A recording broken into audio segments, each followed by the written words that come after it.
No le dije panqueo. Y a la mala uno tiene que meter los temas. La realidad chilena, ¿sabe lo que pasa? Que nosotros vivimos de mitos y de mentiras.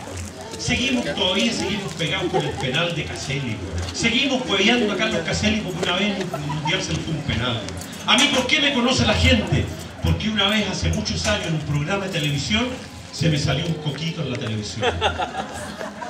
Y por eso me hice famoso, weón. El coco del bicentenario, weón.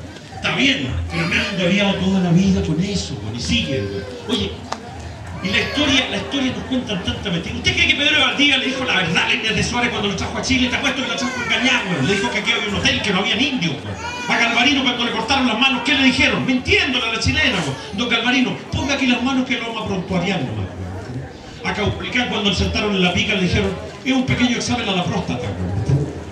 A Arturo Prat le dijeron, salte para el lado, los peruanos están esperando con un ceviche al otro lado, weón. Al Cóndor Roja le dijeron, córtate Cóndor, nosotros te seguimos. Pinochet tenía convencido a Allende, le tengo el ejército rojo listo, weón. Y así sucesivamente. Por eso, lo único que puedo decir, ¿sabes cuál es el gran mensaje que quiero decirles ahora?